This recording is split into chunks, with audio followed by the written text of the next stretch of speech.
Hello everyone. Now, as discussed in the booster series lectures, I am going to start with first chapter introduction. Generally, introduction chapter is mainly with regard to calculation of tax liability. Specifically, a question may not come from this chapter, but total income problem will be there. In the total income problem, ultimately he is going to ask you to calculate tax liability, where this chapter becomes useful to you. And one or two MCQs may also be asked in the examination. So roughly, easily 3 to 5 marks can be expected from introduction chapter. Before we start with, let me clarify you. Generally, I have ignored certain concepts which are very basic in nature, like financial year definition, previous year definition, assessment year definition, okay, person definition. All these are very basic in nature. So mainly from exam orientation point of view, I am going to explain you the first chapter in the form of a booster. Okay, so like first of all, the Finance Act applicable for your attempt is Finance Act number 2 of 2024. It is applicable for previous year 24-25, assessment year 25-26. So you all know in 24-25 elections happened. So before elections there was one budget, and after elections there was another budget. So after elections, whatever the budget is there, that became Finance Act. So for you, Finance Act number 2 of 2024 is applicable. Next. See, you all know Income Tax Act is not static, it is dynamic. So quite often it gets changed. So whatever the changes that are done to Income Tax Act are there, those changes we call as amendments. So these amendments are classified into two types. Amendments affecting computation of total income, amendments which are procedural in nature. First, amendments affecting computation of total income. Sir, what do you mean by this? These are the amendments which have impact on calculation of total income and tax liability.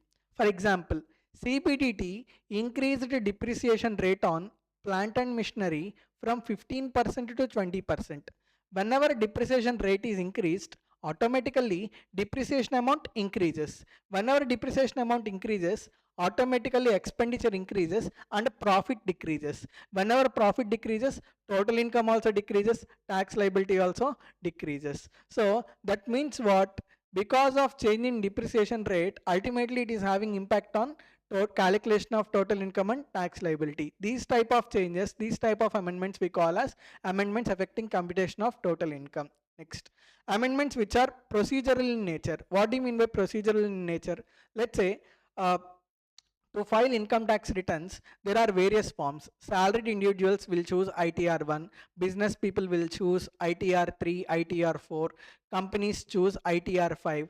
Government made an amendment. Government changed the ITR form number from ITR 1 to ITR 1A. Just because the name of the ITR form is changed, will it have any impact on calculation of total income? It will not have any impact on calculation of total income, and it will not have any impact on calculation of tax liability. So these type of amendments we call as amendments which are procedural in nature. These type of amendments are applicable from the date on which they are made. Okay, so the date on which this amendment is made, from that date only it becomes applicable. However, amendments affecting computation of total income, regarding this we need to discuss.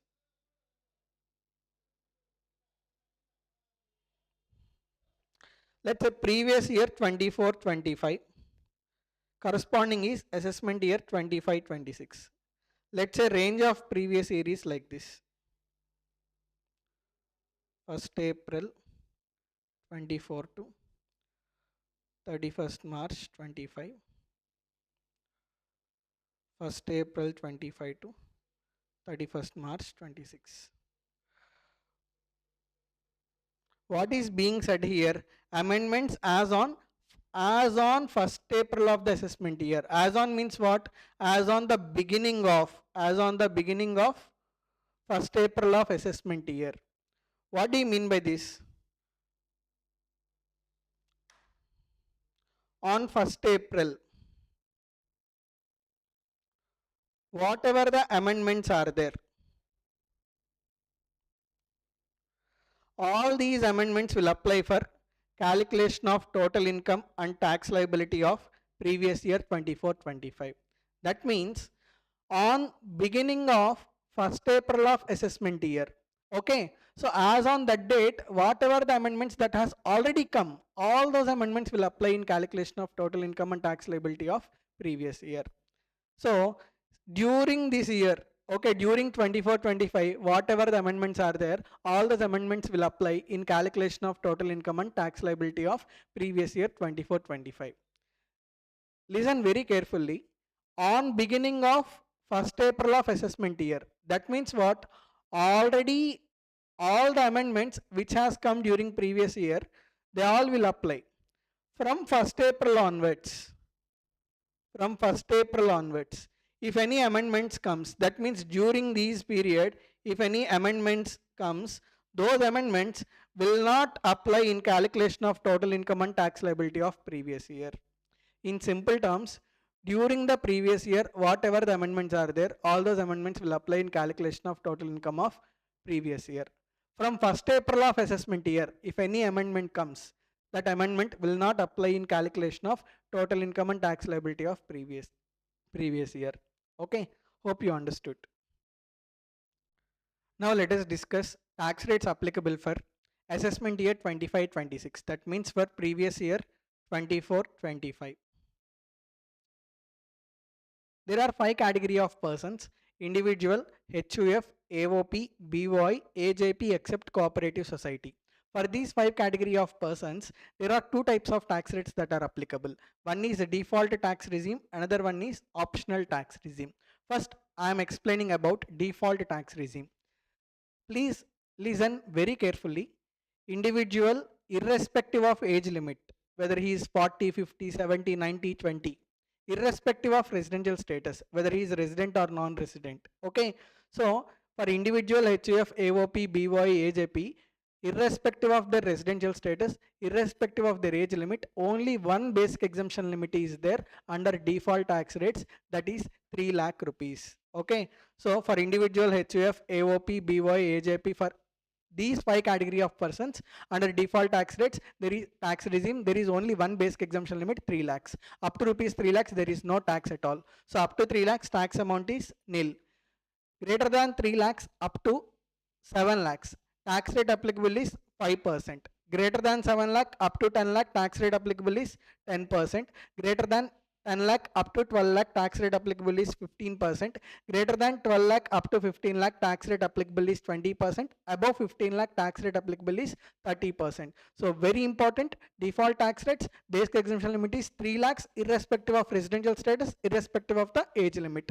What are the slab rates? Up to 3 lakhs nil, 3 lakh to 7 lakh, tax rate is 5%, above 7 lakh up to 10 lakh 10%, above 10 lakh up to 12 lakh 15%, above 12 lakh up to 15 lakh 20%, above 15 lakh tax rate applicable is 30%. Next, optional tax regime.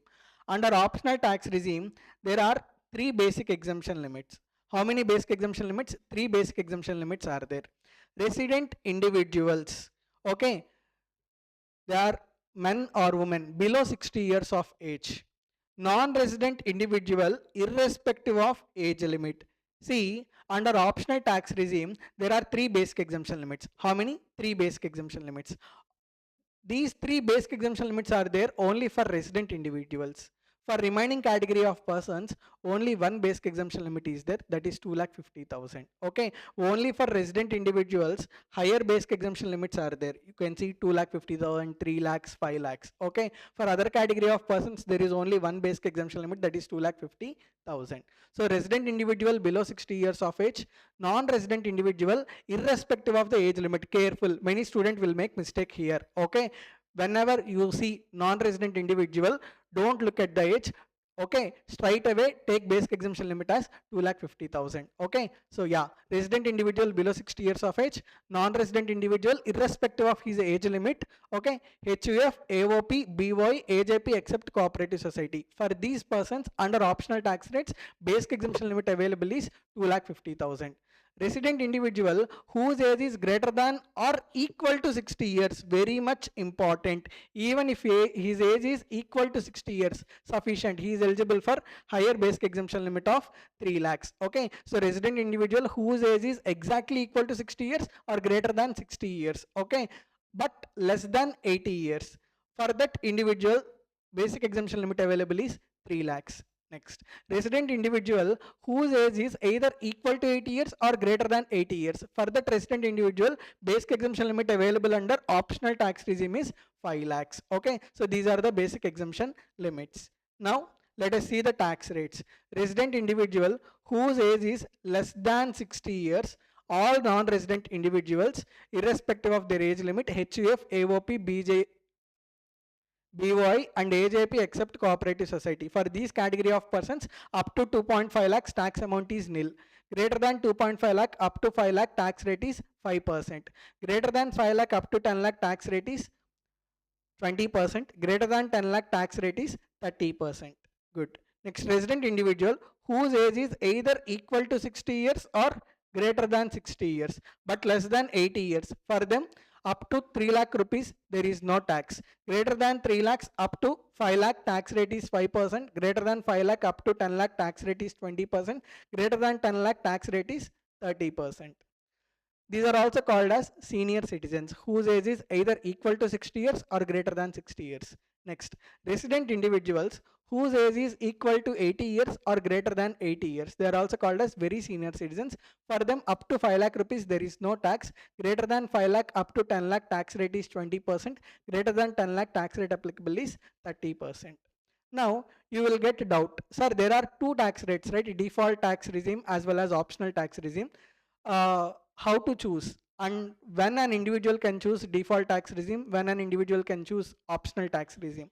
The thing is, if Assessee is not having business income, I said 5 category of persons, right? Individual, HUF, AOP, BY, AJP except cooperative society. If these persons are not having business income, if they do not have PGBP income, every year they have an option. Either they can choose default tax rates or they can choose optional tax rates. Every year they have an option. Okay, but those who are having business income, okay, these 5 category of persons, if they are having business income, means generally default tax rates are applicable. Okay, by default tax rates are applicable.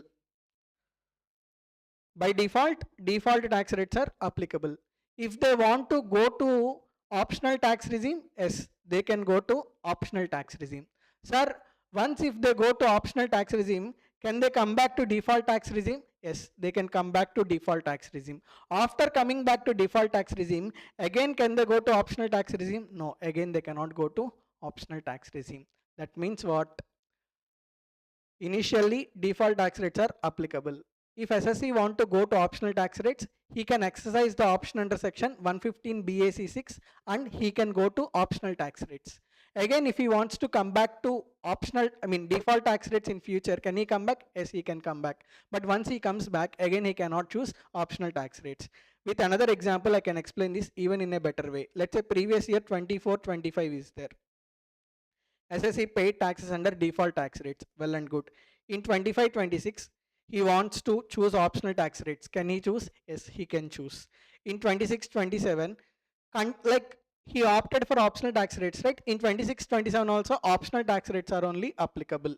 In 27-28, he wants to shift to default tax rates. Can he shift back to default tax rates? Yes, he can shift back to default tax rates. So automatically in 28-29 also default tax rates are applicable. In 29-30, he wants to again go to optional tax rates. Can he go? He cannot go. Are you able to understand? So this is the example. In 30-31, he closed the business. Once he closes the business, first option is available. Okay, again he can choose either default tax rates or optional tax rates. Are you able to understand? So this is the criteria for exercising the option. Another important point is, I told initially, generally default tax rates are applicable. If he wants to go to optional tax rates, he has to exercise the option under section 115 BAC 6. But that option should be exercised on or before the due date for filing ITR under section 139(1). Only if option is exercised before ITR due date, then only that benefit is available, otherwise that benefit is not available. Another thing, marginal relief concept I will explain in booster series of total income chapter. Next, resident individual whose 60th birthday or 80th birthday falls on 1st April 25. See, I just want to explain this concept in a more clearer manner. Let's take current date. Let's say today's date is 24th January 2025. Today a baby is born. When that baby celebrates first birthday, that baby will celebrate on 24th January 2026. Okay, first birthday. Logically observe, on 24th January 2025 baby was born. Again on 24th January 2026, baby in his lifetime is spending 24th January for the second time. On 24th January 2025 already first was spent. Second 24th January was spent in the year 2026. That means what? Logically 24th January 2026 is not first year. This is second year first day.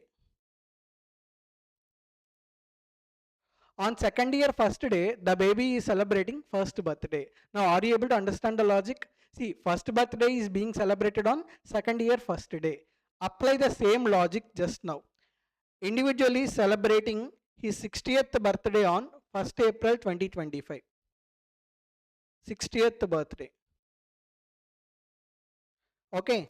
That means what? Logically, he is celebrating 60th birthday, but 60th birthday is being celebrated on 61st year first day.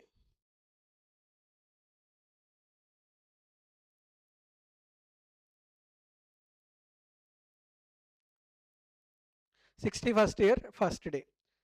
That means on 31st March 2025 only,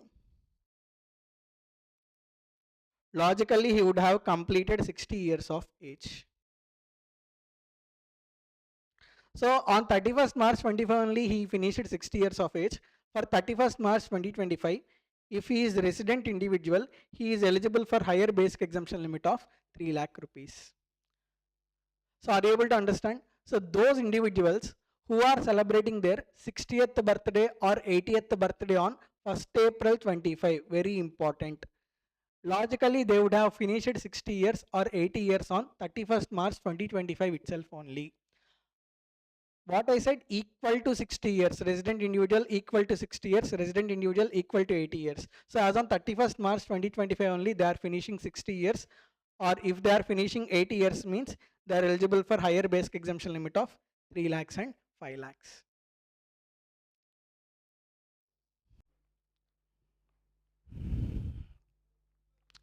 You can see under default tax rates, the tax rates are lower. Above 15 lakhs, 30% tax rate is applicable. However, under optional tax rates, above 10 lakhs only 30% tax rate is applicable.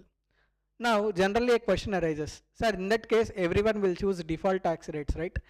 Who will aspire to pay more taxes? But the thing is, those who are paying taxes under default tax rates, for them certain benefits are not allowed, due to which chances of increase in income can be there for them. What are the benefits that are not available, sir? See, these are various chapters.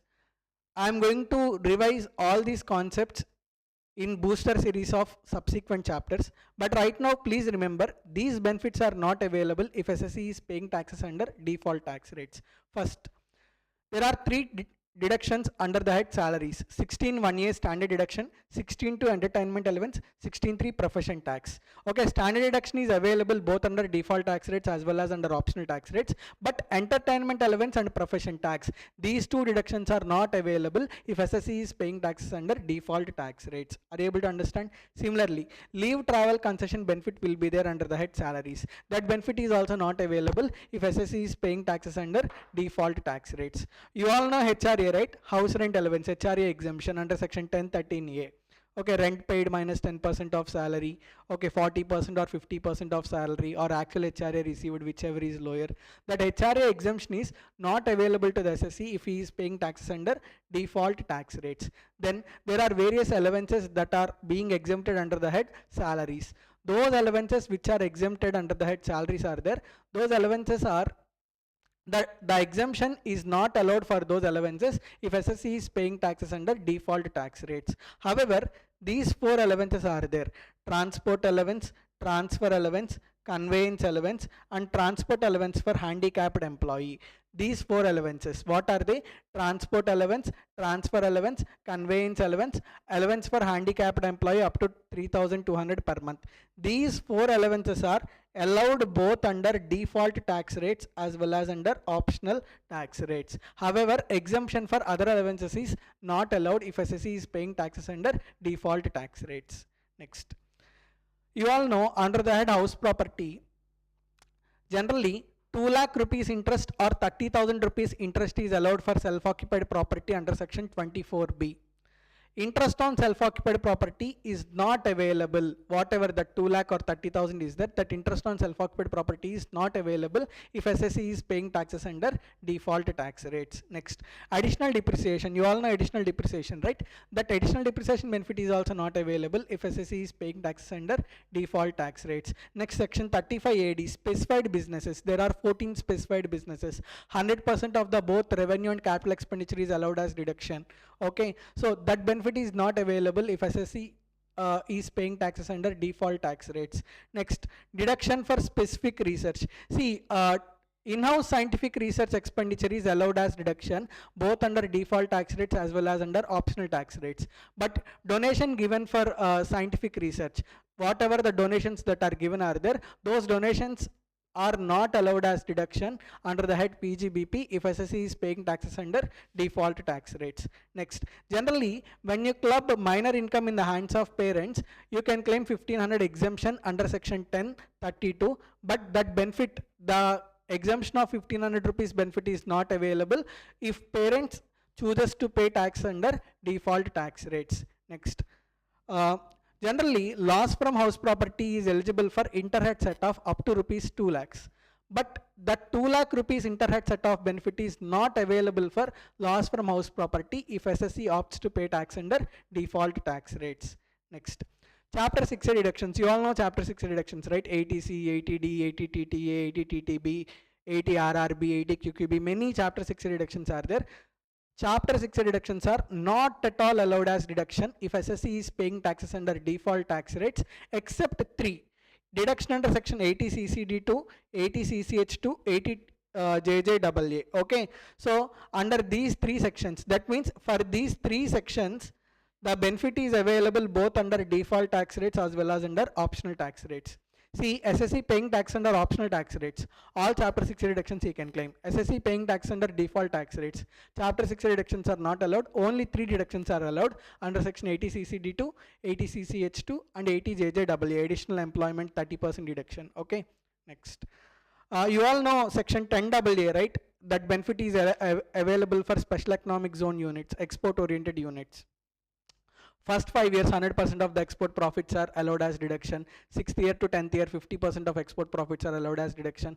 Okay, that benefit, whatever the deduction under section 10AA is there, that benefit is not available if assessee is paying taxes under default tax rates. Next, generally for MPs and MLAs, many allowances will be given. Telephone allowance, okay, like conveyance allowance, okay, for attending the parliament meeting certain allowance will be given. All these allowances are exempt generally, but that exemption is not available if assessee is paying tax under default tax rates. Another important point, alternate minimum tax. This concept I am going to explain in booster series of total income chapter, but please remember, if assessee is paying taxes under default tax rate, alternate minimum tax concept is not applicable. Okay, AMT provisions are not applicable if assessee is paying taxes under default tax rates. Till now, I am explaining the tax rates that are applicable for individual HUF, AOP, BOI, AJP. But now I am going to discuss certain incomes which are taxable at special tax rates. See, there are these incomes: long-term capital gain under section 112A, long-term capital gain under section 112, long-term capital gain under section 111A, section 115BB. For all these incomes, please don't apply slab rates, whatever the slab rates that we have discussed. Okay, like up to 2.5 lakh, 2.5 lakh to 5 lakh. Okay, these slab rates we have discussed it, right? Don't apply these slab rates for calculation of tax liability on these incomes. Okay, so whatever long-term capital gain under section 112, 112A, short-term capital gain under section 111A, these incomes are there. For all these incomes, there are separate tax rates. When you are calculating tax liability for these incomes, you need to apply those special tax rates and should calculate the tax liability. Another important point is, for any assessee, whether it is company, partnership firm, AOP, individual, okay, LLP, for any person, if they have these types of incomes, you need to apply special tax rates. You should not apply slab rates. You should not apply tax rates applicable for those category of persons. Whenever you see these incomes, okay, irrespective of the person, you need to apply special tax rates. First, long-term capital gain under section 112A. There was an amendment. You know about our honorable finance minister. Quite often she brings amendments. So after elections, she decided to do a lot of bring a lot of changes for these sections. Before 23rd July 2024, if any person has long-term capital gain under section 112A, long-term capital gain under section 112A up to rupees 1 lakh, it is exempt. Greater than 1 lakh, it is taxable at the rate of 10%. Let's say before 23rd July, I had long-term capital gain under section 112A of 3 lakhs. Out of 3 lakhs, 1 lakh is exempt, balance 2 lakhs at the rate of 10%. 2 lakh into 10%, 20,000 is my tax liability. Okay. So on or after 23rd July 2024, if there is long-term capital gain under section 112A, exemption was increased. Up to 1.25 lakh, it is exempt. More than 1.25 lakh, it is taxable at the rate of 12.5%. But here the thing is, overall for previous year 24-25, irrespective of whether long-term capital gain under section 112A is before 23rd July or after 23rd July, all long-term capital gains during under section 112A during 24-25 together, you cannot claim exemption of more than 1.25 lakhs. That means maximum exemption allowed for long-term capital gain under section 112A during 24-25 is 1.25 lakhs. Are you able to understand? Good. So before 23rd July, up to 1 lakh it is exempt, more than 1 lakh taxable at the rate of 10%. On or after 23rd July, up to 1.25 lakh it is exempt, more than 1.25 lakhs it is taxable at the rate of 12.5%. But overall during 24-25, you cannot claim exemption of more than 1.25 lakhs for long-term capital gain under section 112A. Next, long-term capital gain under section 112. Before 23rd July 2024, for long-term capital gain under section 112, tax rate applicable is 20%. Flat rate. What do you mean by flat rate? No exemption is there. Whatever that amount is there, on total amount straight away flat, like there is no slab. On total amount straight away flat rate is applicable. However, indexation benefit was allowed before 23rd July 2024 for long-term capital gain under section 112. On or after 23rd July 2024, our Nirmalamma brought amendment. She removed indexation for long-term capital gain. Okay, so she said from on or after 23rd July 2024, there is no indexation benefit available for long-term capital gain under section 112. As she removed indexation benefit, she also reduced the tax rate from 20% to 12.5%. Next. For short-term capital gain under section 111A, the tax rate applicable is 15% flat rate. Section 115BB, lottery income. You all know winning from lotteries, betting, gambling, horse races, crossword puzzles. On all these incomes, okay, straight away 30% flat rate is applicable. You won lottery of 80 lakh rupees, okay, straight away on 80 lakhs, 30%. That means 24 lakhs you need to pay tax to the government, okay. Slab rates are no more applicable, okay. Whatever the 80 lakhs is there, on 80 lakhs straight away flat rate is applicable. Next, deemed income. Whenever department do raid and finds any unaccounted income, okay, or black money, on black money straight away 78% tax will be levied. That black money will be considered as deemed income, and on the deemed income, like 60% tax rate, 25% surcharge rate, HEC 4%, straight away 78% tax will be collected. Recently in Finance Act 23, a new section was introduced, section 115 BBJ, net winnings from online gamings. These days after COVID, many people are playing online games, right? So if any winning is there from online game, on net winning, straight away 30% tax is used to be charged. Once again, I am repeating, whenever you see these incomes, long-term capital gain under section 112, 112A, short-term capital gain under section 111A, 115 BB income, lottery income. BB represents bad boys. That's how you need to remember. You know who do gambling and all? Bad boys, right? So big boss, okay, winning from game shows and all. So 115 BB tax rate applicable is 30%. 115 BBJ, net winnings from online gaming. Whenever you see these incomes, apply the special tax rates that are applicable for these incomes. Next. Down the line, we are also going to discuss tax rates under section 115 BAA, BAB, BAC, BAD, BAE. See, those who are paying taxes under these tax rates, 115 BAC, BAB, BAA, even for them also, if they have these incomes, special incomes, for these incomes you need to apply special tax rates only. Okay. We have already discussed 115 BAC for individuals, default tax regime. Okay. Even if Assessee individual is paying tax under default tax rates, if he has these special incomes, then you need to apply special tax rates only. Next concept is surcharge. Surcharge is always calculated on tax amount. See, we all know direct taxes are progressive in nature. Those who are earning more income, from them more taxes will be collected. So those persons who are earning higher incomes, along with regular tax, additionally surcharge will also be collected. Tax is calculated on income, but surcharge is calculated on tax amount. You have to be very careful. Whenever you are calculating surcharge, don't calculate it on income, please calculate it on tax amount. Are you able to understand? So surcharge is always calculated on tax amount. That's why surcharge is also called as tax on tax. Are you able to understand?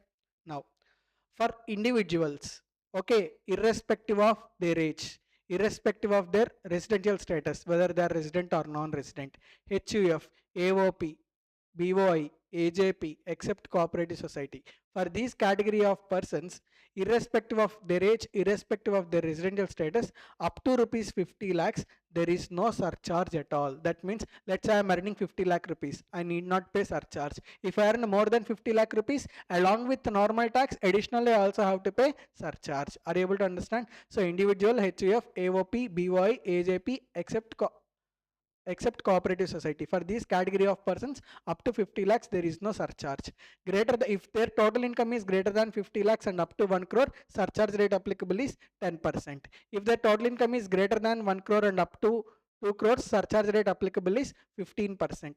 Greater than 2 crore up to 5 crore, surcharge rate applicable is 25%.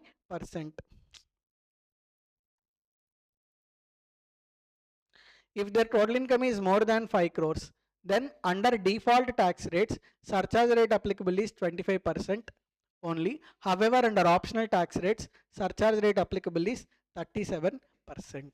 So from this, what did you understand? If total income is more than 5 crores, under default tax rates, surcharge rate applicable is 25%. Under optional tax rate, surcharge rate applicable is 37%. Here there is small thing. There is AOP, right? Association of persons. For the purpose of calculation of surcharge, AOP is classified into two types. Association of persons are classified into two types.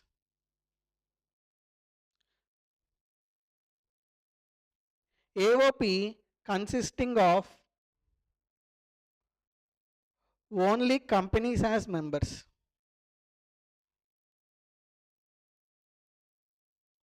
Only companies as members. Other AOP. What do you mean by this? First, association of persons means what? They can have natural born persons or artificial persons. Let's say there are three companies, A Limited, B Limited, C Limited. These three together formed ABC AOP. Now, in this AOP, who are members? only companies are members, A Limited, B Limited and C Limited. This type of AOP we call as AOP consisting of only companies as members. For an AOP consisting of only companies as members, separate surcharge rates are there. Okay. For those AOPs which are consisting of only companies as members, up to 50 lakhs there is no surcharge. Greater than 50 lakhs up to 1 crore, surcharge rate is 10%. Greater than 1 crore, surcharge rate applicable is 15%. Are you able to understand? For remaining AOPs, okay, AOPs are classified into two types. AOPs having only companies as members. For that type of AOPs, up to 50 lakhs no surcharge, greater than 50 lakhs up to 1 crore 10%, greater than 1 crore 15%. For other AOPs, normal surcharge rates are applicable. Okay, up to 50 lakhs no surcharge, greater than 50 lakhs up to 1 crore 10%, greater than 1 crore up to 2 crore 15%, greater than 2 crore up to 5 crore 25%, greater than 5 crore 25% under default, 37% under optional. Okay, this is the concept. Now we are heading towards very important thing in surcharge concept. There are four incomes: long-term capital gain under section 112, long-term capital gain under section 112A, short-term capital gain under section 111A, dividend income. How many incomes are there? Four incomes. Long-term capital gain under section 112, long-term capital gain under section 112A, short-term capital gain under section 111A, dividend income. For these four incomes, 25% and 37% surcharge rate are not applicable. Whatever the higher surcharge rates, 25% and 37% are there, right? For these four incomes, those higher surcharge rates are not applicable. Here, I wanted to give a clarity. Many people will confuse between special tax rates and higher surcharge rates. Long-term capital gain under section 112, 112A, these are taxable at special tax rates. Okay. Short-term capital gains under section 111A is also taxable at special tax rates. However, dividend income is taxable at either default tax rates or optional tax rates. Are you able to understand? That is for calculation of tax liability. For calculation of surcharge, for these four incomes, okay, long-term capital gain under section 112, 112A, short-term capital gain under section 111A, dividend income. For these four incomes, you cannot apply 25% and 37% surcharge rates. That means for these four incomes, maximum surcharge rate applicable is only 15%. Are you able to understand?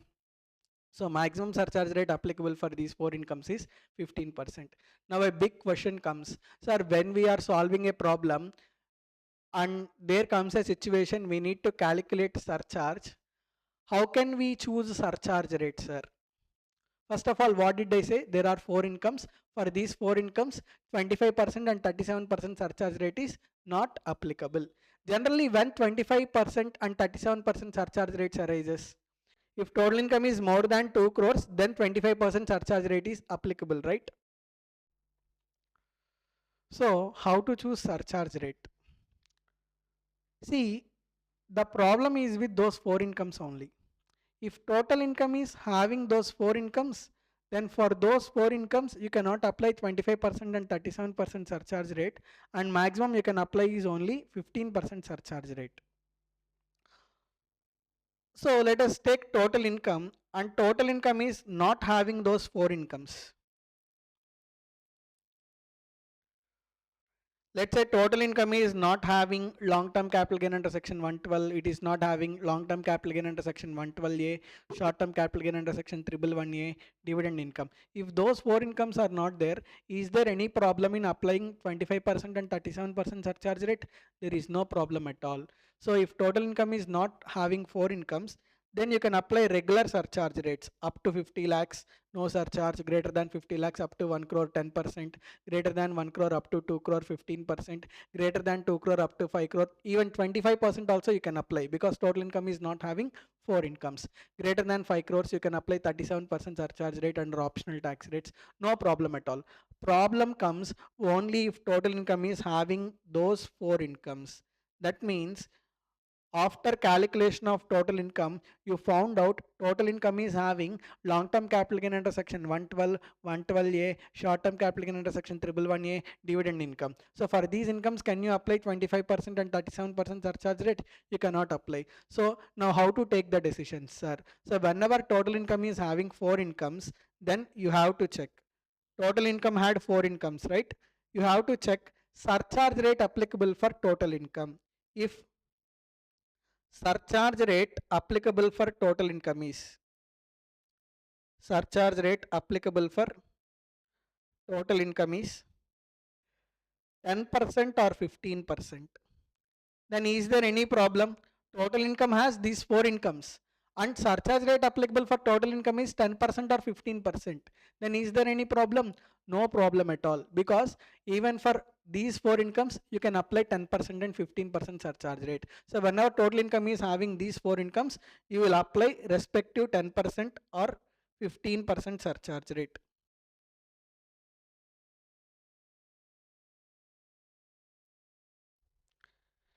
If like total income is having 4 incomes and if surcharge rate applicable for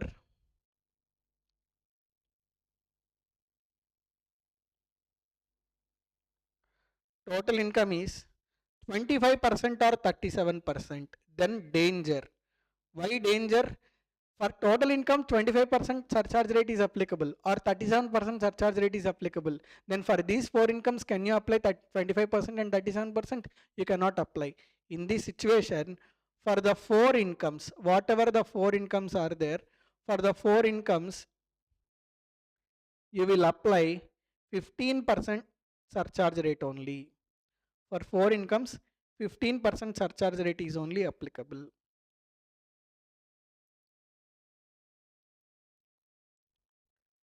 Even though for total income 25% or 37% surcharge rate is applicable, for these 4 incomes you should apply only 15% surcharge rate, because for these incomes you cannot apply more than 15% surcharge rate. For other incomes, you can apply surcharge rate for other income or 15%, whichever is higher. What I said, for the 4 incomes you will apply 15% surcharge rate. Whatever the other income is there, for that other income either you will apply surcharge rate applicable for other income. Very important. What did I write? I did not write surcharge rate applicable for total income. I have written surcharge rate applicable for other income or 15%, whichever is higher. Okay. So you have to listen very patiently to understand this concept. There is one problem here. Through solving this problem, you can understand the concept what I have told. First of all, let me summarize. See, if total income is not having those 4 incomes, you can apply regular surcharge rates. Whenever total income is having those 4 incomes, then danger, because for those 4 incomes you cannot apply 25% and 37% surcharge rate. Now, total income is having 4 incomes and surcharge rate applicable for total income is 10% or 15%. No problem at all. For entire, even for other, I mean these 4 incomes also you can apply 10% and 15% surcharge rate. But the problem comes when total income is having those 4 incomes and surcharge rate applicable for total income is 25% or 37%. In that case, what you have to do, for those 4 incomes you will apply 15% surcharge rate. For other incomes you will apply surcharge rate for other income or 15%, whichever is higher. Now let us solve this problem for better understanding. See, what is he asking? From the following information of an individual, ascertain applicable surcharge rate. So what is being asked? Applicable surcharge rate if we opt out from default tax regime. So what is being asked is not surcharge amount. He is just asking us to find out what is the surcharge rate that is applicable. Now case 1, dividend income is there. Next, short-term capital gain under section 111A, long-term capital gain under section 112A. So for these three incomes, can you apply 25% and 37% surcharge rate? You cannot apply 25% and 37% surcharge rate. Other income is 40 lakhs. How much is total income? Total income is 95 lakhs because rupees is given here in lakhs. Now, total income is 95 lakhs. What is the surcharge rate applicable if total income is 95 lakhs? It is in the slab of greater than 50 lakhs and up to 1 crore. So surcharge rate applicable for total income is 10%. Tell me one thing. Here total income is 95 lakhs, right? Whether total income is having those four incomes or not? Yes, total income is having dividend, short-term capital gain under section 111A and long-term capital gain under section 112A. Now what you have to see, whenever total income is having those four incomes, first you have to check what is the surcharge rate applicable for total income. Here surcharge rate applicable for total income is 10%. Then is there any problem? No problem at all. For all incomes you can apply 10% surcharge rate, because for those four incomes also you can apply 10% surcharge rate. Now let us go to case 2. In case 2, total income is 185 lakhs. What is the surcharge rate applicable for 185 lakhs? It falls under the slab greater than 1 crore and up to 2 crore. Surcharge rate applicable is 15%. Now, can you apply 15% surcharge rate for those incomes, dividend, long-term capital gain under section 112A, short-term capital gain under section 111A? Yes, you can apply. So there is no problem. Here, in case 2, total income is having those four incomes and surcharge rate applicable for total income is 15% only. So you can apply 15% for all the incomes. No problem at all. Next. Case 3. Total income is 469 lakhs. Whether total income is having those incomes, long-term capital gain under section 112A, short-term capital gain under section 111A, dividend income, as total income is having those four incomes. And surcharge rate applicable for total income. For 469 lakhs, what is the surcharge rate applicable? It is greater than 2 crores and up to 5 crores. So surcharge rate applicable is 25%.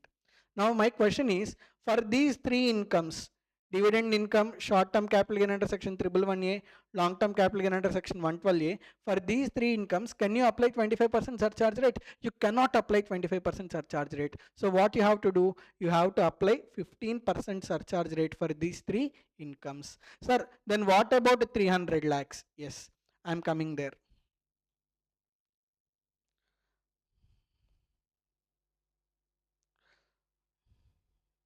So for 300 lakhs, you will apply,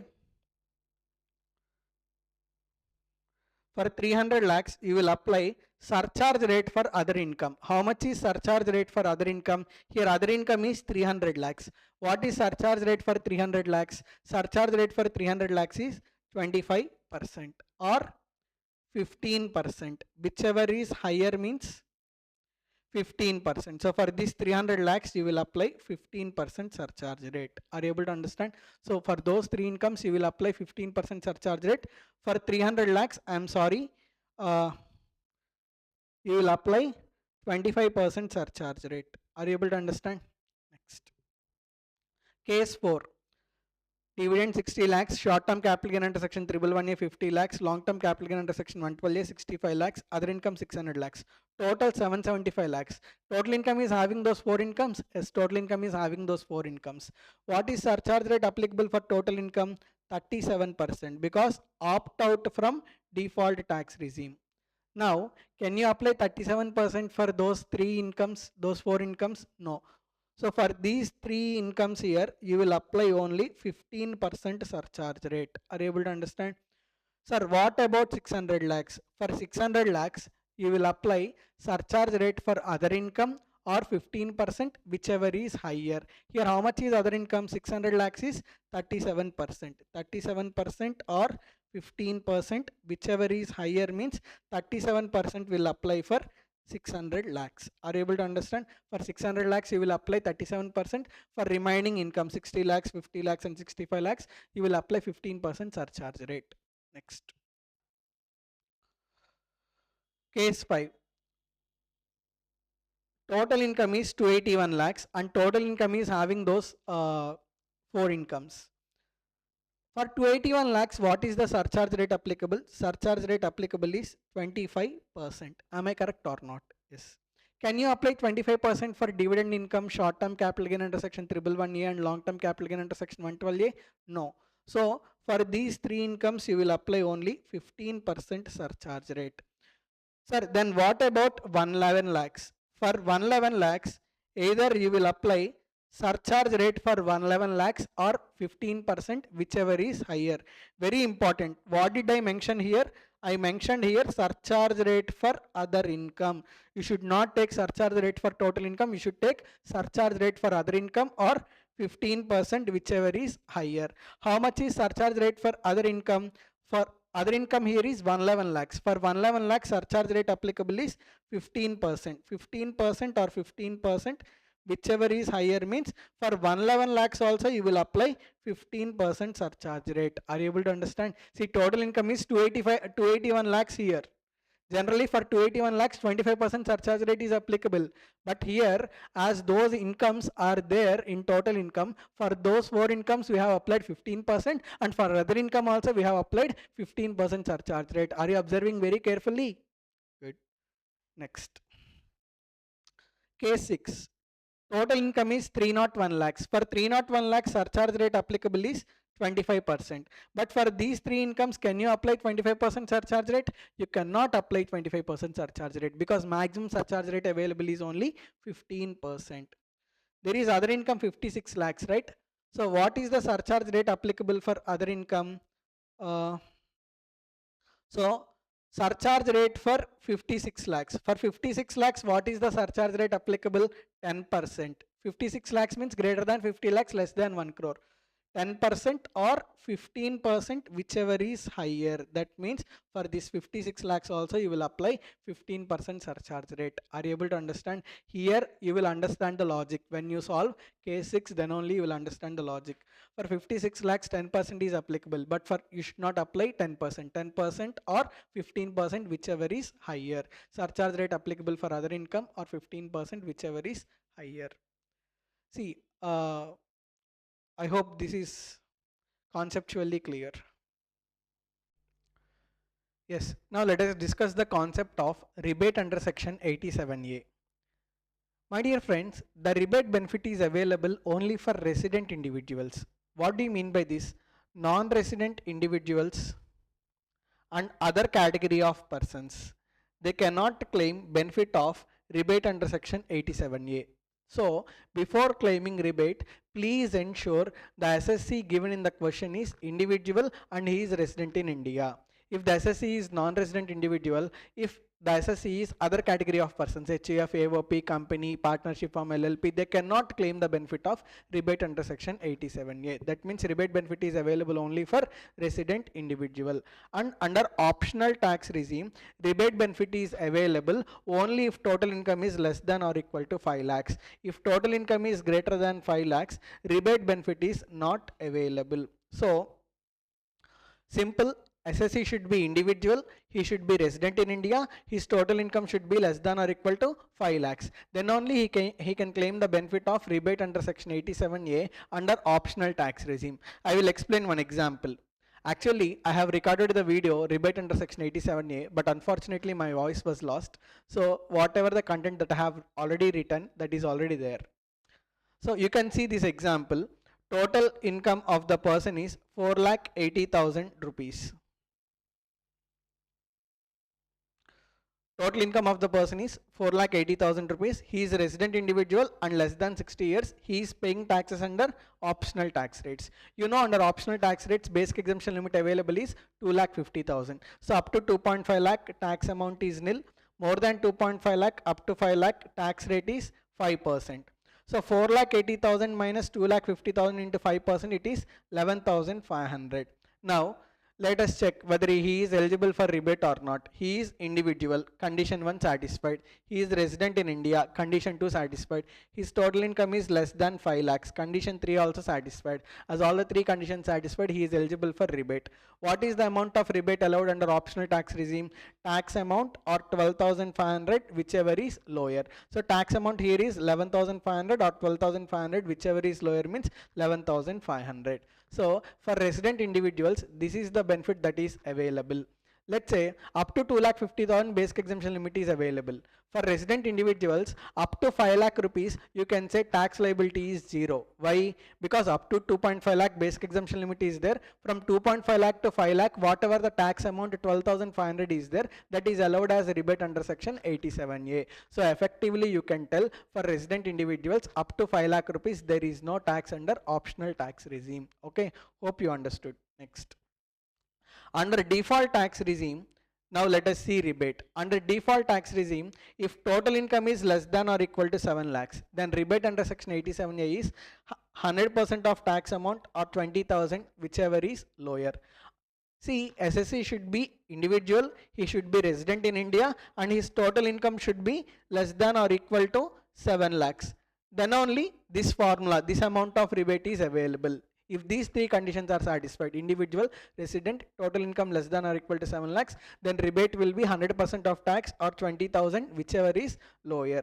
Let us see one example. Total income is 6,70,000. Assessee is resident individual and is paying taxes under default tax rates. Now, first condition, Assessee is individual, that is satisfied. Second condition, he is resident in India, satisfied. Third condition, his total income is less than 7 lakhs, that is also satisfied. If these three conditions are satisfied, amount of rebate is tax amount or 20,000, whichever is lower. His total income is how much? 6,70,000, right?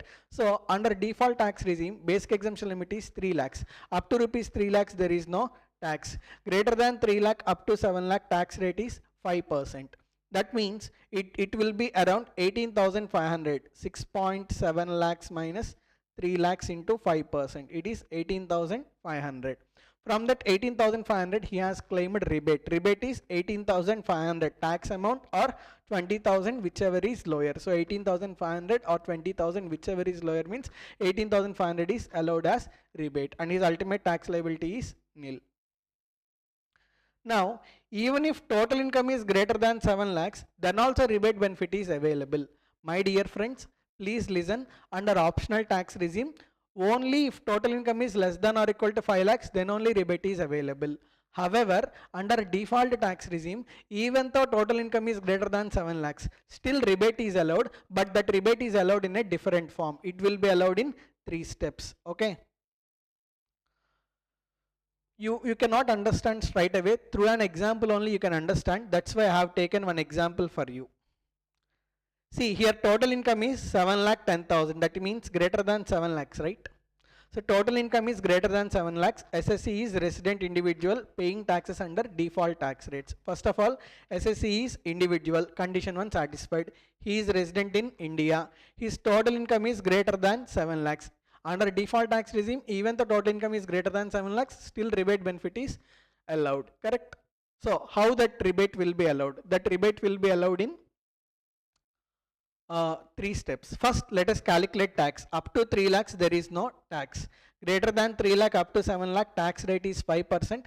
So 7 lakh minus 3 lakh into 5%, tax amount is 20,000. Greater than 7 lakh up to 10 lakh, tax rate is 10%. So 7 lakh 10,000 minus 7 lakh into 10%, 1,000 is the tax. So tax amount is 21,000. What I said? I said rebate will be allowed in how many steps? Rebate will be allowed in 3 steps. Step 1, tax on total income. First, let me explain why rebate is allowed in this way. If total income of a person is up to 7 lakh rupees, total 20,000 is allowed as rebate and his tax liability will be nil. So if total income of a person is 7 lakhs, his tax amount will be nil. If total income is 7,10,000, how much is the tax? 21,000 is the tax. So for increase in income of 10,000, from 7 lakh to 7,10,000, how much income increased? 10,000 income increased. For increase in income of 10,000, he is required to pay 21,000 tax. Are you able to understand? So for increase in income of 10,000, if he is required to pay 21,000 tax, Assessee will cry, sir, my income increased by 10,000 and you are asking me to pay 21,000. This is ridiculous, he will say. Okay. Instead he will say, sir, my income increased by 10,000, sir. So take that 10,000 rupees, I will not pay 21,000 rupees tax, he will say. For that, even department also agreed. So in this situation, if the tax is more than, increase in tax is more than the increase in income. How much is increase in tax? Increase in tax is just 21,000. Increase in income is just 10,000. So increase in tax is more than increase in income. So in this case, CBDT accepted. CBDT asked the assessee to give extra income earned by him. So if he pays extra 10,000 tax, then it is sufficient. That extra 10,000 tax is allowed in the form of rebate. You can see, you will understand now. So if total income is greater than 7 lakhs, then rebate will be allowed in 3 steps. Step 1, tax on total income. So how much is tax on total income? 21,000, right? That 21,000 is there. Step 2, total income minus 7 lakhs. Total income is 7 lakh 10,000 minus 7 lakhs. It is 10,000 rupees. Next, we have to compare step 1 and step 2. Only if step 1 is greater than step 2, then only rebate benefit is available. Otherwise, rebate benefit is not available. Here, 21,000 is greater than 10,000.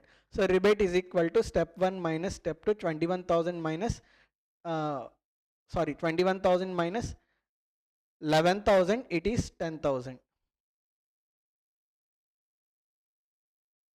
21,000 minus 10,000.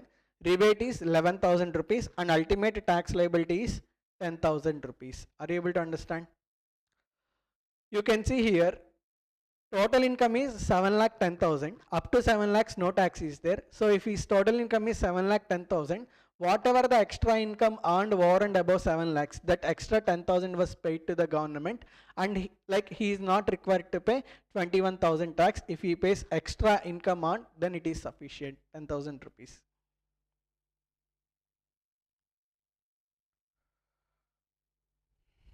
Next,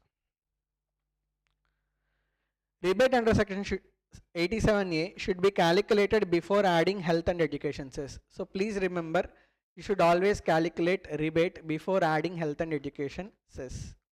Rebate under section 87A is not available in respect of tax payable on incomes taxable at special tax rates under default tax regime. Next, rebate under section 87A is not available in respect of tax payable on long-term capital gain under section 112A under optional tax regime. Sir, what do you mean by this, sir? Just by simply reading the sentence, you will not understand. Let me explain you the example, then only you will get clarity. See, let's say income is like this. Long-term capital gain under section 112A before 23rd July 2024. Before 23rd July 2024, you all know, up to 1 lakh it is exempt. In excess of 1 lakh it is taxable at the rate of 10%. Correct? So before 23rd July 2024, it is 1,80,000. Other income is 3 lakh rupees. So his total income is 4,80,000 rupees. You know, out of these two, long-term capital gain under section 112A is taxable at special tax rates and other income is taxable at slab rates. Correct?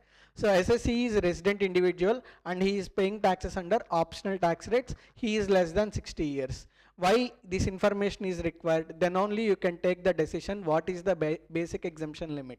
So here it is clear. Assessee is resident individual less than 60 years. So for him the basic exemption limit available is 2,50,000 rupees. Correct? However, whatever 1,80,000 is there, for 1,80,000 you should not apply slab rates because it is long-term capital gain under section 112A. It is taxable at special tax rates. So you should apply special tax rates. Out of 1,80,000 rupees, okay, 1 lakh is exempt. Greater than 1 lakh it is taxable at the rate of 10%. 80,000 into 10%, 80,000 is the tax. Other income is 3 lakhs. Out of 3 lakhs up to 2.5 lakh it is exempt. Greater than 2.5 lakh up to 5 lakh tax rate is 5%. So 3 lakh minus 2.5 lakh into 5%, 2,500 is the tax. So the tax amount is 10,500. Am I correct? Tax amount is 10,500. But what is being said? Whatever the rebate under section 87A is there. Assessee is individual. Condition 1 satisfied. He is resident in India. Condition 2 also satisfied. His total income is less than 5 lakhs. Condition 3 also satisfied. So he is eligible for rebate. What is the amount of rebate? Rebate is equal to tax amount or 12,500, whichever is lower. So as per the rule, tax amount is 10,500 only. 10,500 or 12,500, whichever is lower. That is the scenario. But Clearly observe this point. Rebate under section 87A is not available in respect of tax payable on long term capital gain under section 112A under optional tax rates. That means what? Whatever the tax, see, do you agree this 8,000 is tax payable on long term capital gain under section 112A? Do you agree with me? What is tax on long term capital gain under section 112A? 8,000 rupees. This 8,000 rupees is not eligible for rebate under section 87A. Okay, not eligible for rebate under section 87A. That means what? Rebate benefit you cannot take from 8,000 rupees. You can only take rebate benefit on 2,500 rupees. Are you able to understand? So 10,500 or 12,500, whichever is lower, that conception is wrong. Here only 2,500 is eligible for rebate. So 2,500 or 12,500, whichever is lower means 2,500. So tax payable is 8,000 rupees. To this you need to add health and education cess to arrive at the final tax liability. Are you able to understand? Good. So in the same way, whatever the tax that is payable on income taxable at special tax rates is there. Okay, long term capital gain under section 112, 112A, short term capital gain under section 111A, 115BB income. On these incomes, whatever the tax is there, the tax amount is not eligible for rebate under default tax regime. So under default tax regime, whatever the tax that is payable on income taxable at special tax rates is there, that tax amount is not eligible for rebate. However, under optional tax rates, only tax payable on long term capital gain under section 112A is not eligible for rebate. Are you able to understand? Next, health and education cess. You all know health and education cess is calculated at the rate of 4% on tax plus surcharge amount. Whatever tax plus surcharge amount is there, on tax plus surcharge amount you need to calculate health and education cess at the rate of 4%. For every person, after you finish calculation of tax liability, at the end you need to add health and education cess at the rate of 4% on tax plus surcharge amount. Next, rounding off of total income and rounding off of tax liability. 288A is for rounding off of total income, 288B is for rounding off of tax liability. Once you finish calculating total income or tax liability, if there is any decimal, ignore the decimal. Okay, you have to consider the last digit. If last digit is either 5 or greater than 5, round off to next multiple of 10. If last digit is less than 5, that means either 1 or 2 or 3 or 4, then round off to previous multiple of 10. Are you able to understand? So let me take another example. Total income is 12,47,956.25. Now what you have to do?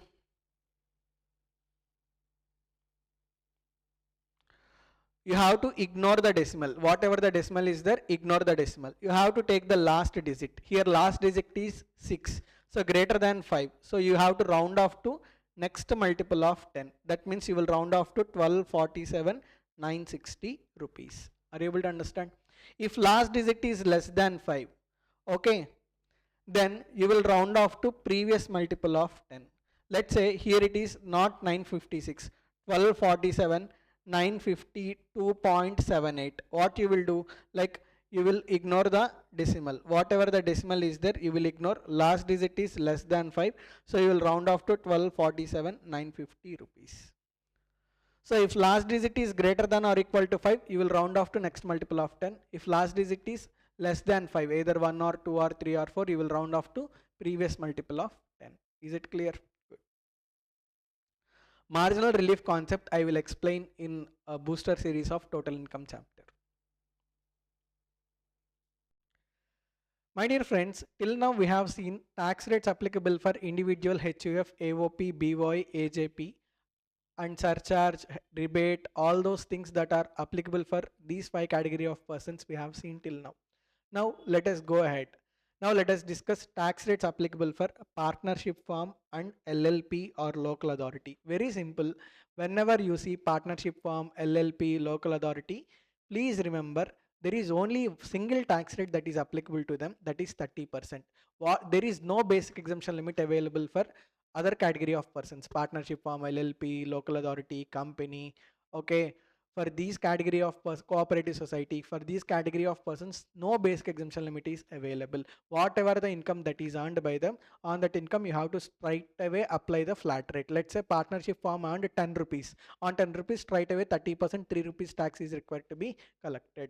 Are you able to understand? So the advantage is there are no many tax rates for partnership firm, LLP, local authority. Single tax rate 30%. Whatever the income earned by partnership firm, LLP, local authority is there, on that income apply 30% flat rate. Are you able to understand? Next, surcharge. If total income of partnership firm is up to rupees 1 crore, there is no surcharge at all. If total income of partnership firm is more than 1 crore, then you are required to calculate surcharge. Are you able to understand? What is the rate of surcharge?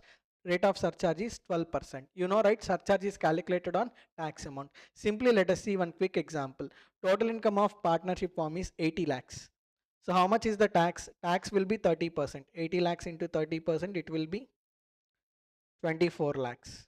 Now whether surcharge is applicable? Surcharge is not applicable. Why? Because total income is less than 1 crore. Let's say total income of partnership firm is 120 lakhs.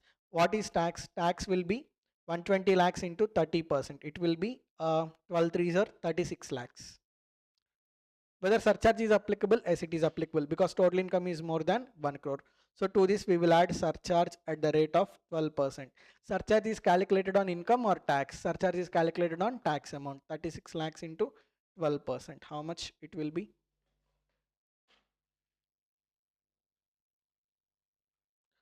4,32,000. So you will add 40,32,000.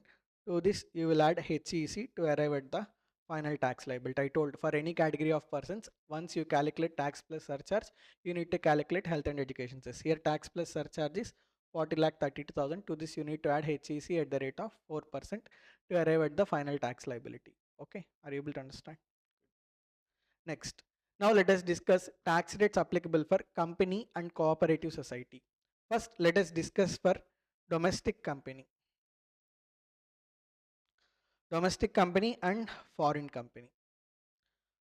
First, I am discussing tax rates for domestic company. See, domestic company means what? All Indian companies are domestic companies. Not only Indian companies, if there is any company incorporated outside India, but whatever the profits that are earned in India, if those profits are distributed in India only, even that company incorporated outside India is also considered as domestic company. Let's say Reliance Limited incorporated in India, obviously Indian company. Hindustan Unilever Limited, it's not Indian company, it is incorporated outside India. Even though it is incorporated outside India, whatever the profit that is earned in India by Hindustan Unilever Limited is there. If total of such profit is distributed in India in the form of dividend, okay, then even HUL, even though it is incorporated outside India, still it will be considered as domestic company. Are you able to understand what domestic company means? No. Let us see the tax rates applicable for domestic company. See, for domestic company also, there are two types of tax rates. Regular provisions and optional provisions under section 115 BAB and 115 BAA. That means what? Domestic company also, either it can pay taxes under regular provisions or it can pay taxes under optional provisions. So first let us see regular provisions. See, for domestic company, to determine tax rate for previous year 24-25, you have to check turnover of previous year 22-23. If turnover of previous year 22-23 is less than or equal to 400 crores, then tax rate applicable is, 25%. If turnover is greater than 400 crores, then tax rate applicable for domestic company is 30%. What do you mean by this? Tax rate of 24-25 is dependent upon turnover of previous year 22-23. If turnover of previous year 22-23 is less than or equal to 400 crores, tax rate for 24-25 is 25%. If turnover of previous year 2023 is greater than 400 crores, then tax rate is 30%. Are you able to understand? Sometimes in the question, turnover of 22-23 is not given. In that case, you have to consider tax rate for domestic company as 30%. Are you able to understand? Good. Next. Surcharge rate applicable for domestic company. See, for a domestic company, if total income is up to rupees 1 crore, there is no surcharge at all. If total income is greater than 1 crore and up to 10 crore, surcharge rate applicable is 7%. If total income is greater than 10 crores, surcharge rate applicable is 12%. You have to revise number of times to remember these surcharge rates, no alternative. Okay. So domestic company up to rupees 1 crore, there is no surcharge. Greater than 1 crore up to 10 crore, surcharge rate is 7%. Greater than 10 crore, surcharge rate is 12%. Now, domestic company, either it can pay taxes as per regular provisions or it can pay taxes under optional provisions. There are two optional provisions, 115 BAB and 115 BAA. Sir, when can domestic company choose 115 BAB? If domestic company satisfies all the four conditions, all these four conditions, then it can choose 115 BAB. If any one of these four conditions are not satisfied, then it can choose 115 BAA. That means what? All the four conditions satisfied, then domestic company can choose 115 BAB. Any one of the four conditions not satisfied, then it can choose 115 BAA. So conjunction is and all the four conditions satisfied, 115 BAB. Any one of the four conditions not satisfied, then the domestic company can choose 115 BAA. What are those four conditions? Assessee should be domestic company. It should be into manufacturing business. That means what? Those who are engaged in trading, service oriented business, they cannot choose 115 BAB. They can choose 115 BAA. Are you able to understand? Next. So Assessee should be domestic company. It should be into manufacturing business. It should be incorporated, registered, incorporated on or after 1st October 2019. Then only 115 BAB benefit is available. And it should start manufacturing of articles or things on or before 31st March 2024. Then only, this 115 BAB benefit is available. So four conditions: Assessee should be domestic company, it should be into manufacturing business, it should start manufacture on or after 1st October, it should be incorporated on or after 1st October 2019, and it should manufacture articles or things on or before 31st March 24. If all the four conditions are satisfied, then tax rate applicable is 15%. If any one of the conditions are not satisfied, then domestic company cannot choose 115 BAB. Those domestic companies which cannot choose 115 BAB, they can choose 115 BAA. If they choose 115 BAA, tax rate applicable is 22%. Are you able to understand? See, and for 115 BAB and 115 BAA, by default 10% surcharge rate is applicable irrespective of their income. Let's say domestic company earned 1000 rupees, still 10% surcharge rate is applicable. Are you able to understand? And surcharge is always calculated on tax amount, right? So base tax is 115 BAB. For 115 BAB, what is the base tax? 15%. To this, we will add surcharge at the rate of 10%. 15 into 10%, how much? I think it is 1.5%. So 16.5%. To this, we will add HEC at the rate of 4%. How much? 0.66. So effectively, the tax rate applicable is 17.16%. Are you able to understand? You can see here 17.16% is the effective tax rate. Next, under section 115 BAA, what is the tax rate applicable? 22%. By default, 10% surcharge rate is applicable. So 22 into 10%, how much? 2.2%. It will be 24.2%. So to this, you need to add HEC at the rate of 4%. 24.2 into 4%, 0.968%. So effectively tax rate is 25.168%. Are you able to understand? So this is the story of domestic company. Let me revise it very quickly.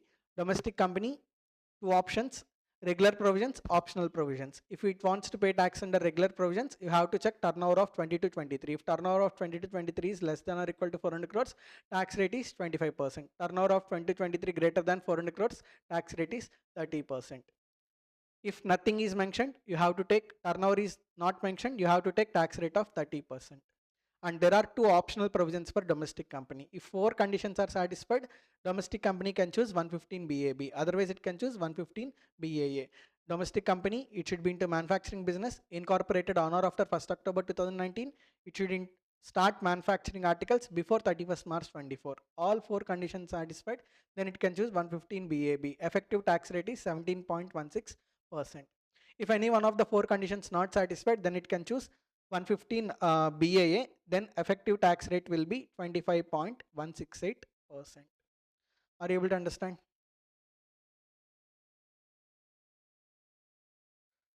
Next, foreign company. For foreign company, there is an amendment. Previously, 40% tax rate was there, but from Finance Act number 2 of 2024, the tax rate of foreign company was reduced from 40% to 35%. So tax rate applicable for foreign company is 35%, single tax rate. Next, surcharge rates. See, as tax rate is higher when compared with domestic company, for foreign company, surcharge rates are low. Up to 1 crore, there is no surcharge. Greater than 1 crore and up to 10 crore, surcharge rate is 2%. Greater than 10 crores, surcharge rate is 5%. Are you able to understand? So, foreign company, very easy to remember. Tax rate 35%. Up to rupees 1 crore, no surcharge. Greater than 1 crore, up to 10 crore, 2% is the surcharge rate. Greater than 10 crore, 5% is the surcharge rate. Next, cooperative society. Same story, just like domestic company. For domestic company, there are regular provisions, 2 optional provisions, 115 BAB, 115 BAA. For cooperative society also, there are regular provisions and optional provisions under section 115 BAD, 115 BAE, just like domestic company. Okay, so yes, cooperative society, if it wants to pay tax under regular provisions, it can pay tax under regular provisions. Up to 10,000 rupees, tax rate applicable is 10%. Don't get tempted. Okay, there is no basic exemption limit available for cooperative society. Even 1 rupee to 10,000 also there is tax 10%. Okay, so 0 to 10,000 tax rate applicable is 10%. Greater than 10,000 up to 20,000 tax rate is 20%. Greater than 20,000 tax rate applicable is 30%. Are you able to understand? Next, surcharge rate. Whatever the domestic company surcharge rates are there, same surcharge rates are applicable for cooperative society under regular provisions. Up to 1 crore there is no surcharge. Greater than 1 crore up to 10 crore 7%. Greater than 10 crore 12%. Same surcharge rates are applicable for cooperative society. So for cooperative society, regular provisions up to 10,000, 10% tax rate. Greater than 10,000 up to 20,000, 20% tax rate. Greater than 20,000, the tax rate applicable is 30%. And surcharge rates just like domestic company. Up to 1 crore there is no surcharge. Greater than 1 crore up to 10 crore 7%. Greater than 10 crore 12%. Next. There are 2 optional provisions, 115 BAE, 115 BAD. Same concept. There are 4 conditions.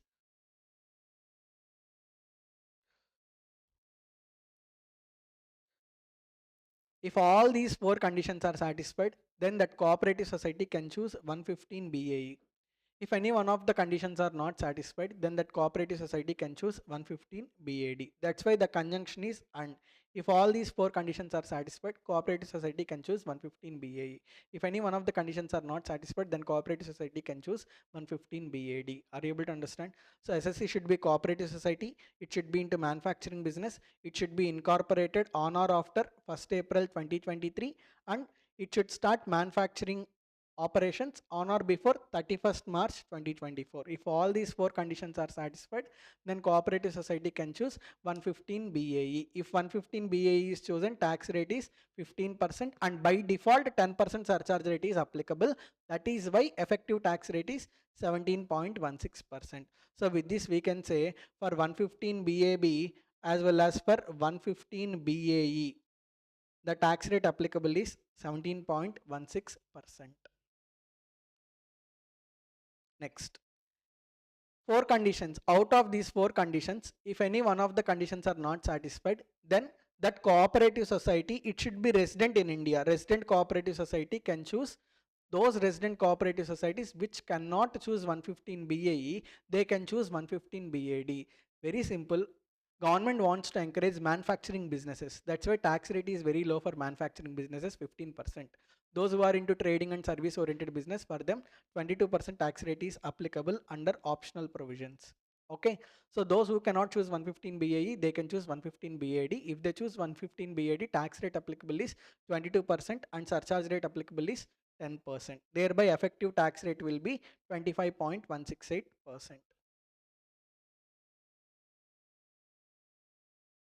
So for 115 BAA and 115 BAD, the tax rate is 22% and effective tax rate is 25.168%. You can see here 115 BAD, BAB, BAA, BAE. For these optional provisions for domestic company and cooperative society, always you need to calculate 10% surcharge rate. Another important thing is some benefits are not available to domestic company and cooperative society if they are paying taxes under optional provisions under section 115 BAB, BAA or 115 BAD and BAE. Okay.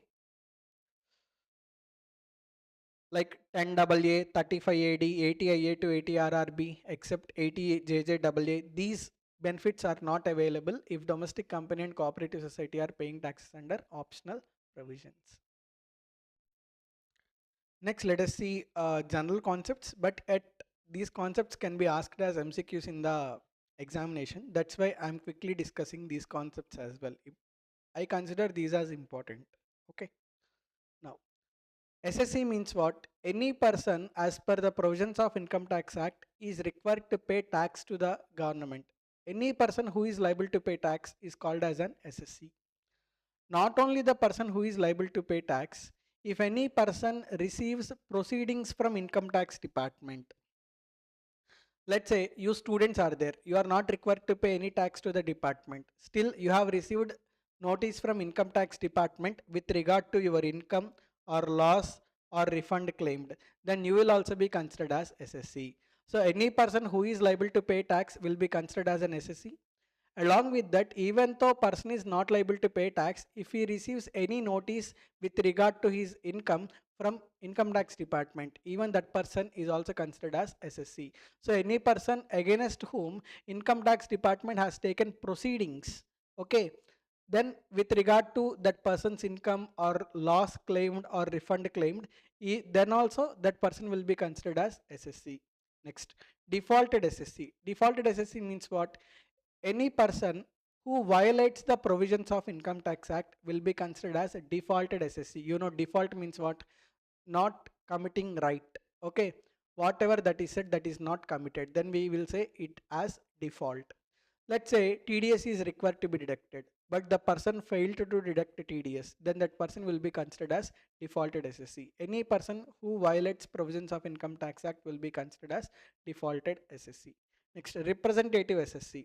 You know Steve Smith, right? Australian cricket player. He came to India for the purpose of playing IPL. He played in IPL, he earned money. On that money, Steve Smith is required to pay tax in India, right?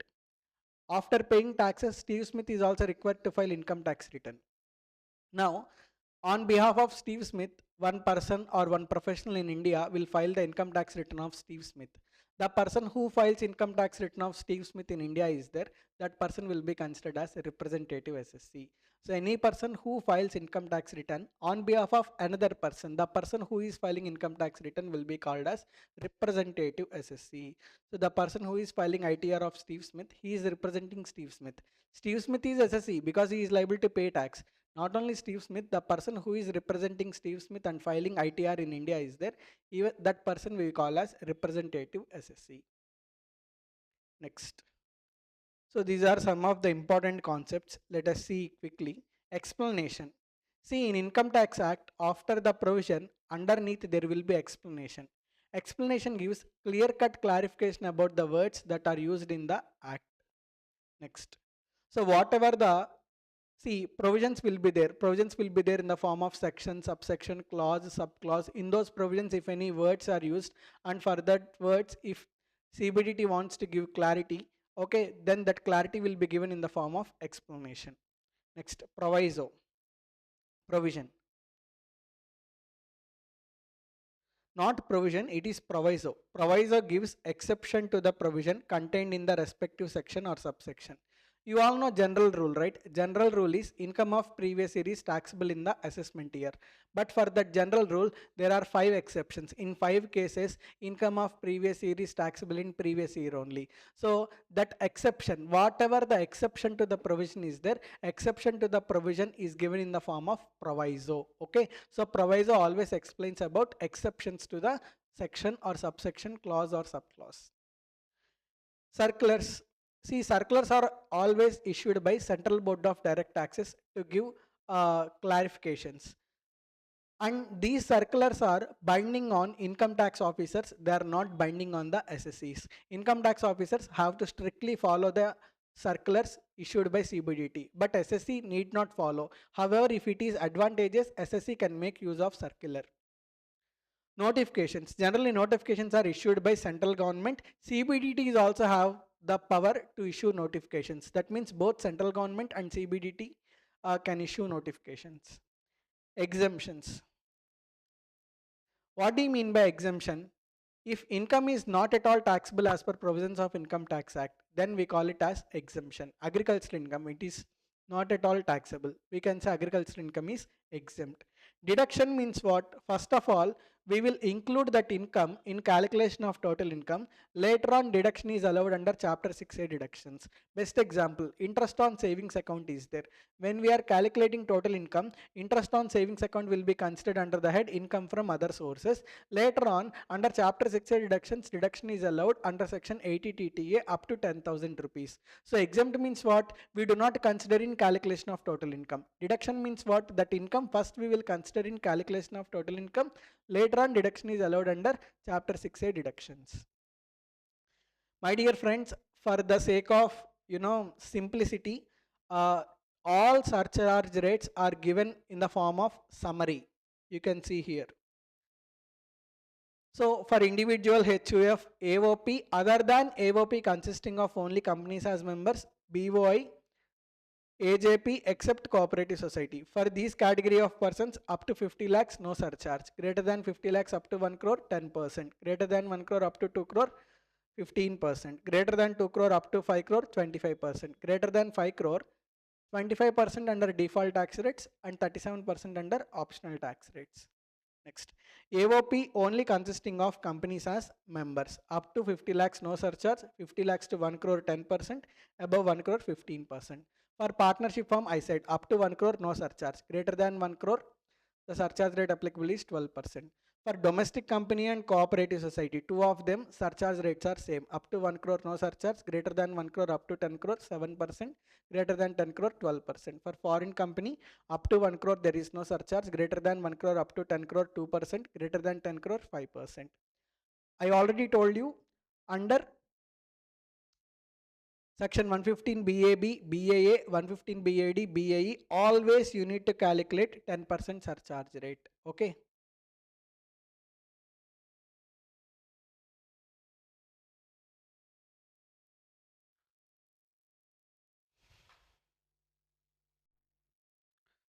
Yes, friends. Now let us solve one problem covering all the aspects that we have discussed till now for a better understanding. Mr. Agarwal, aged 40 years. So what is his age? 40 years. That means what? His age is less than 60 years. And he is a resident in India. So we can say Agarwal is resident individual less than 60 years of age. Please remember, in income tax, whenever you are reading the question, at the time of reading only you have to remember who is the assessee, what is his age, okay, whether he is resident or not. All these things at the time of reading only you have to remember. He has total income of 650 lakhs. What is his total income? His total income is 650 lakhs. Comprising long-term capital gain taxable under Section 112 on 9th December 2024. That means after 23rd July 24, right? 9th December means. So long-term capital gain under Section 112 after 23rd July 2024. What is the tax rate? Tax rate is 12.5%. Before it is 20%, right?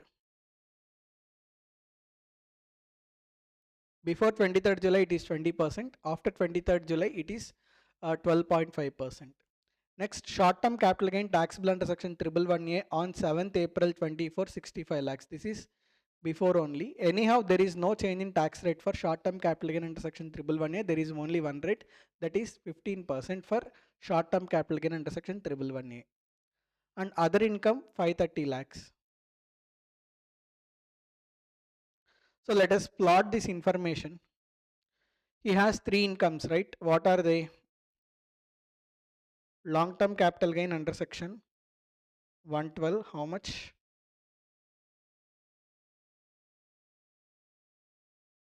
Hmm. 55 lakhs. Short-term capital gain under section 111A, 65 lakhs.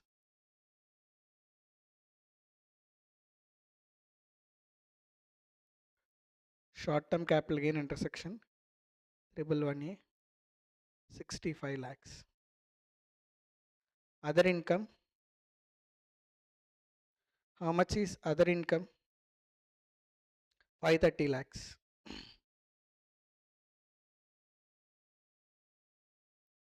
So how much is total income? 530 plus 65 plus 55. It is 650 lakhs. Total income is 650 lakhs.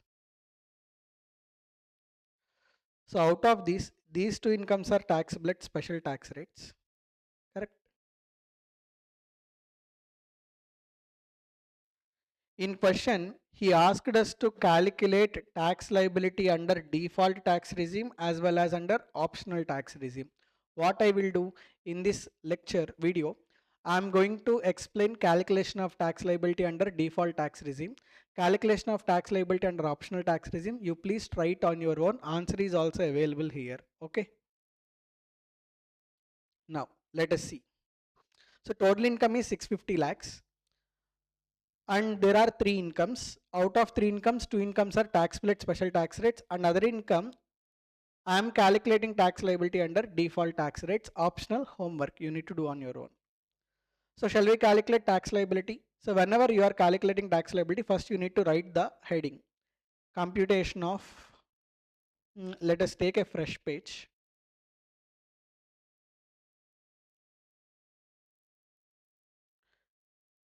Computation of tax liability of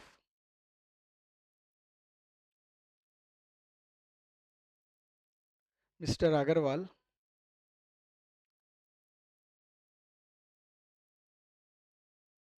for previous year 24-25, assessment year 25-26.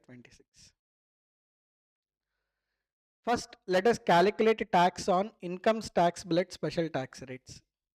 So, on 55 lakhs, what is the tax rate? Tax rate is 12.5%.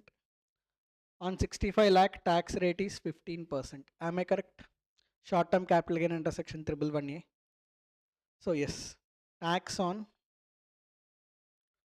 long-term capital gain under section 112.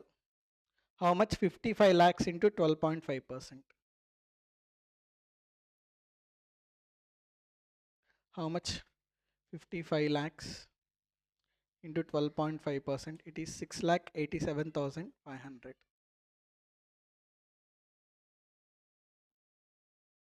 Next, tax on short-term capital gain under section 111A. How much? 65 lakhs into 15%.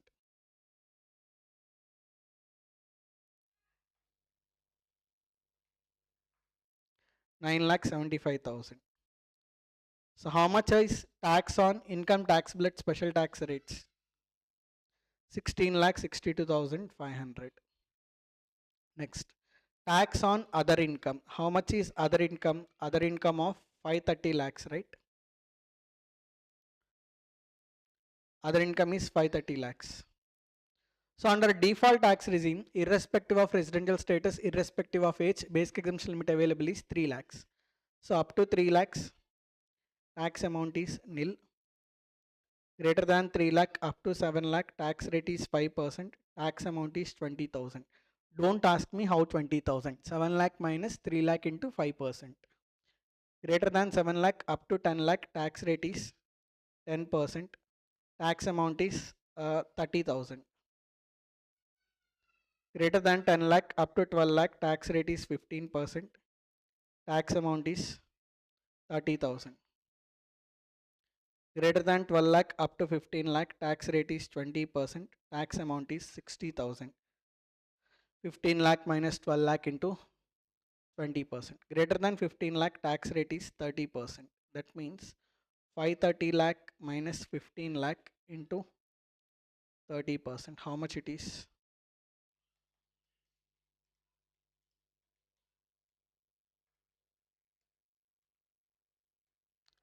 1 crore 54 lakh 50,000. So how much is tax on other income? 1 crore 54 lakh 50,000 plus 60,000 plus 30,000 plus 30,000 plus 20,000. It's 1 crore 55 lakh 90,000. This is tax on other income, correct? So how much is tax? 1 crore 55 lakh 90,000 plus 16 lakh 62,500. It is 1 crore 72 lakh 52,500. Am I correct? Good. Now, whether surcharge is applicable or not, he is individual. His total income is 650 lakhs. That means his total income is greater than 5 crores. If total income is more than 50 lakhs only, surcharge provisions are applicable. If total income is more than 5 crores, surcharge rate applicable under default tax regime is 25%. Correct? Now, tell me, total income is having those 4 incomes or not? Total income is having total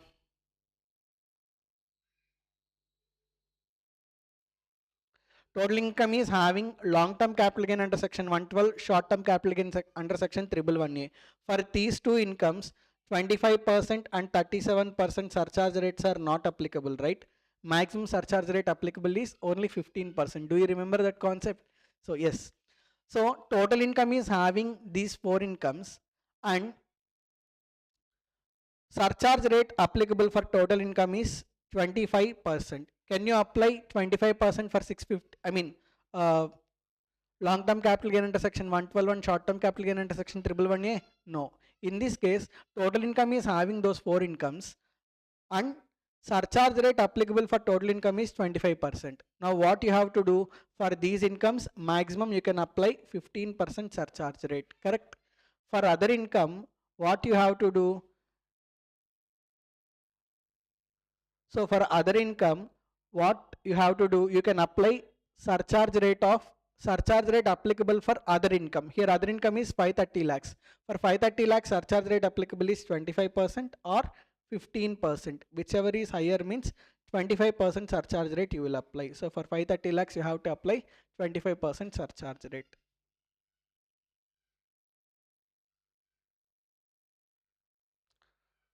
Surcharge is always calculated on tax amount, correct? So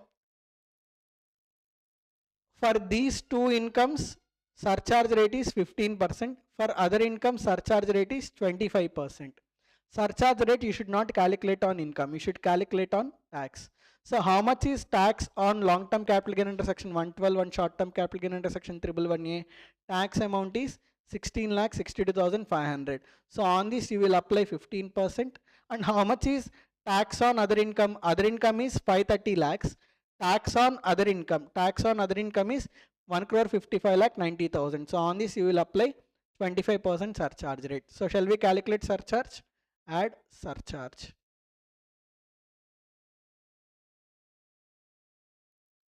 Surcharge on long-term capital gain under section 112 and short-term capital gain under section 111A.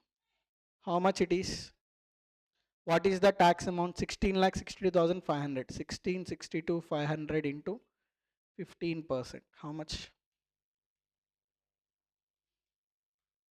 249,375.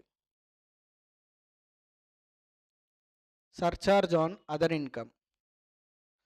How much is tax on other income? 1 crore 55 lakh 90,000 into 25%. How much? 38,97,500. Total 41 46,875. So how much is tax plus surcharge?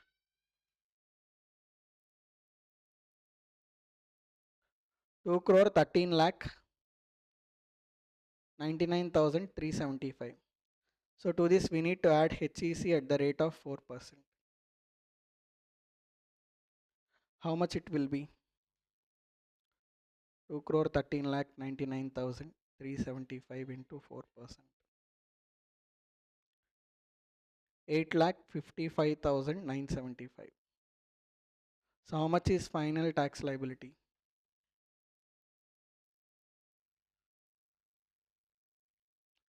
2 crore 22 lakh 55,350. 2 crore 22 lakh 55,350. That is final tax liability. Is it correct? Yes. So this is how you need to solve the problem. Okay.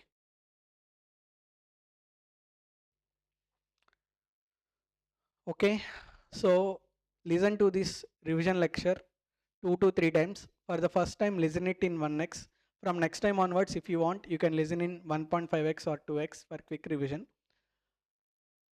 I hope this is very much useful for you. So how to clear? Bar revise karna. You have to revise it many times. So please revise it as many times and go to the examination. You will definitely succeed.